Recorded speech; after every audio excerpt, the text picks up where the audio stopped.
Red Bull did not get exposed because the Federation Internationale de l'Automobile found them cheating. They got exposed because Monaco showed the world how badly they need the gray area. Straight mode was banned.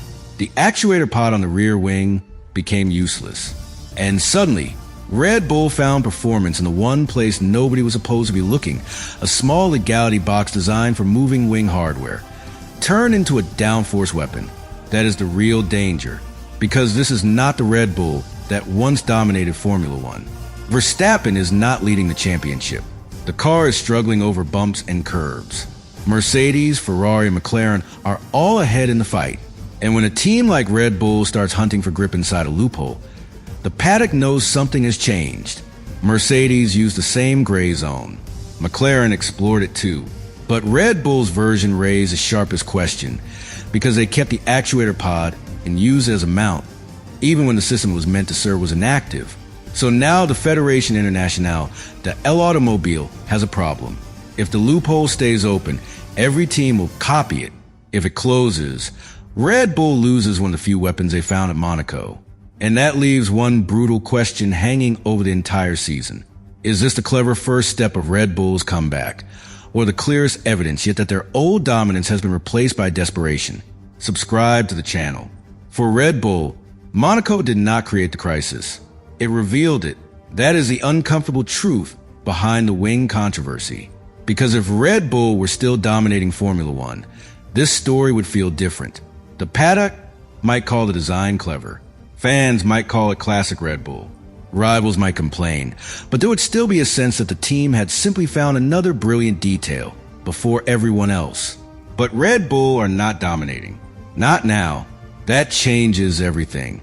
They enter this new Formula One era carrying the reputation of a giant, but not the control of one. The 2026 regulations reshape the sport around new power units, new active aerodynamics, and new legality boxes. Every team had to rethink how a car makes speed. Every old advantage had to be rebuilt from the ground up.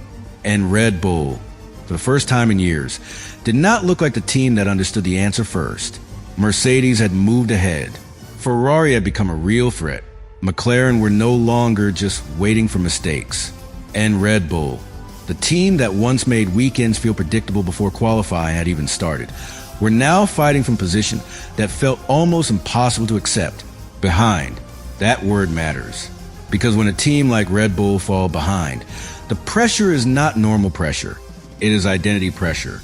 It is the pressure of a team asking itself whether the formula that once ruled Formula One still works in a completely new world.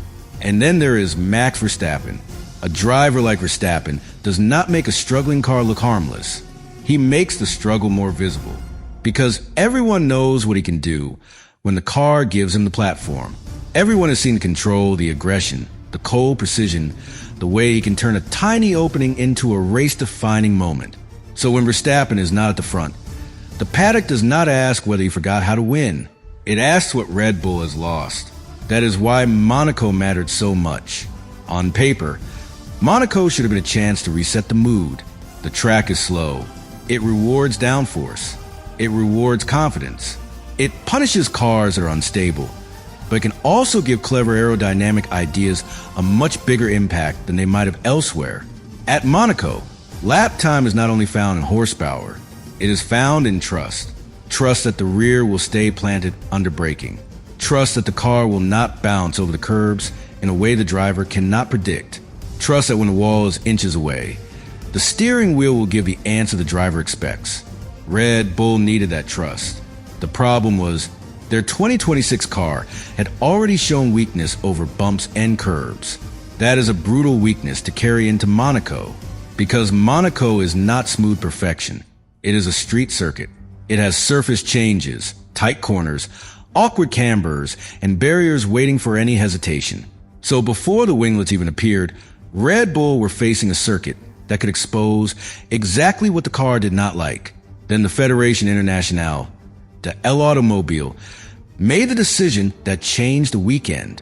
Straight mode would be disabled. The active aerodynamic system, one of the defining features of the 2026 cars, would not be used at Monaco. No movable rear wing activation. No low drag mode. No active aero advantage. The reason was safety. Monaco is too narrow, too enclosed, too unforgiving. The streets do not offer the kind of safe straight line zones where a car can change aerodynamic state without risk. At the tunnel exit, especially, instability could become dangerous too quickly. So the governing body locked the system out.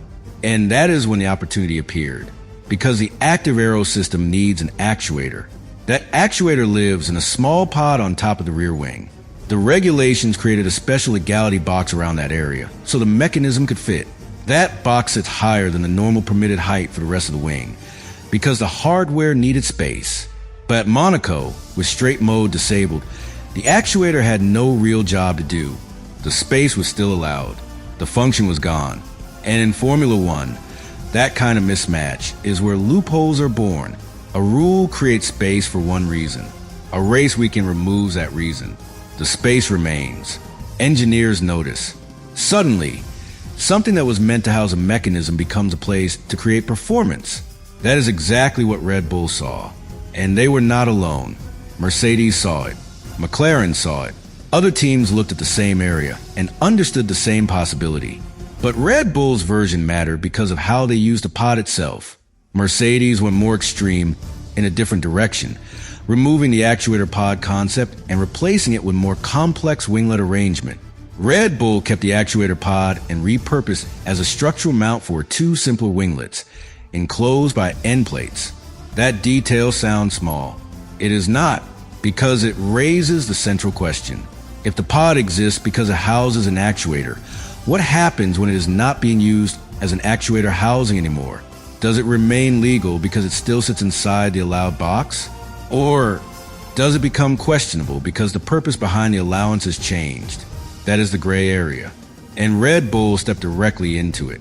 Their winglets were designed to add downforce. At Monaco, downforce is gold. It pushes the car into the road. It helps the tires grip. It gives the driver more confidence when accelerating out of slow corners and attacking the barriers. The gains may have been small, but Monaco is built from small gains. A little more rear stability can make the car easier to place. A little extra grip can help Verstappen trust the throttle sooner.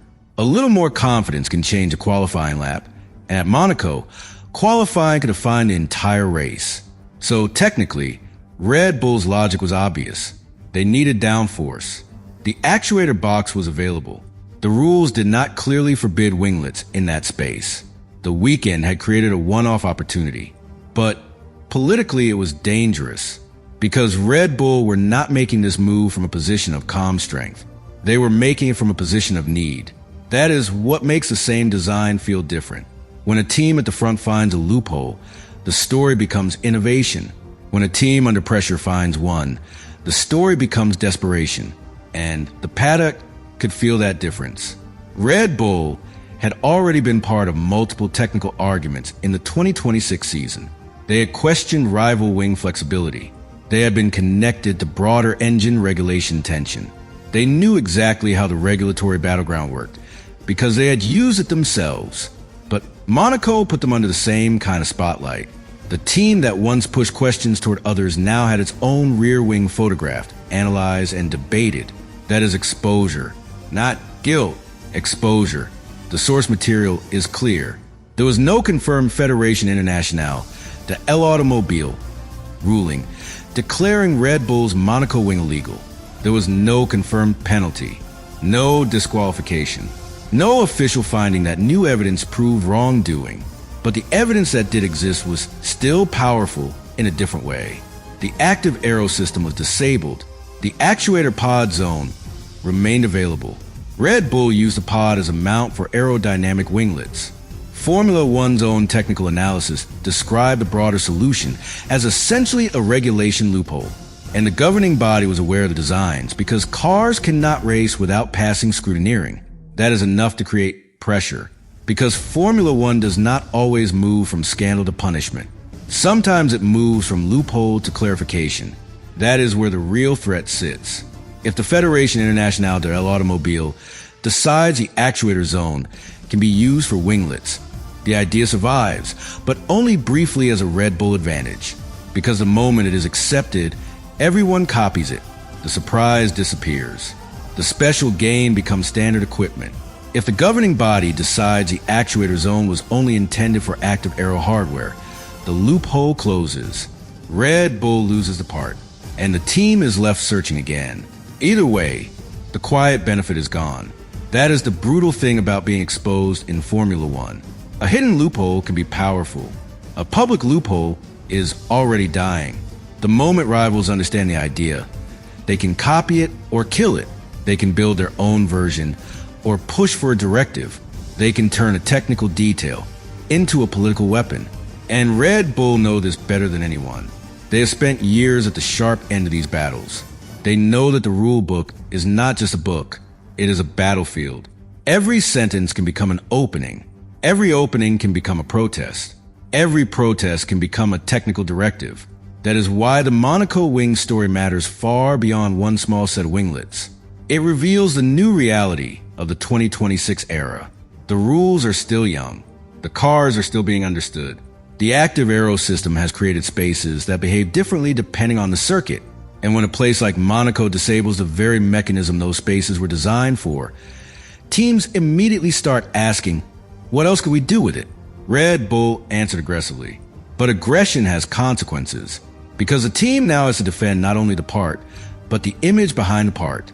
They have convinced the paddock that this was classic engineering sharpness, not proof that the car needs temporary tricks to stay relevant. That is a difficult argument when the championship picture is already uncomfortable. Red Bull are not chasing from a small deficit.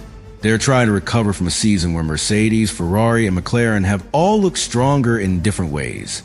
Verstappen's position in the Drivers' Championship has made the situation feel even more serious, because his talent makes every lack performance look like a team problem. And when the team problem becomes visible, rivals attack. They do not wait politely for Red Bull to recover. Ferrari will not slow down. Mercedes will not hand back the advantage. McLaren will not stop developing. And every technical solution Red Bull brings will now be studied with sharper eye. That is the cost of Monaco. The winglets may have given Red Bull extra downforce, but they also gave rivals a target. And in a season where Red Bull need every tenth, that trade-off is dangerous, because the next step is no longer fully in Red Bull's hands. The governing body must decide whether this actuator box interpretation is acceptable.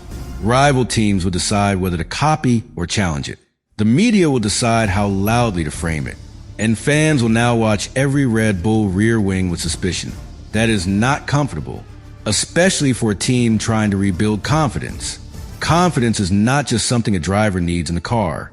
A team needs it too. Engineers need to believe their direction is working. Strategists need to believe they are fighting for meaningful points. Leadership needs to believe the next upgrade will not be swallowed by a clarification before it pays off. Monaco made all of that harder.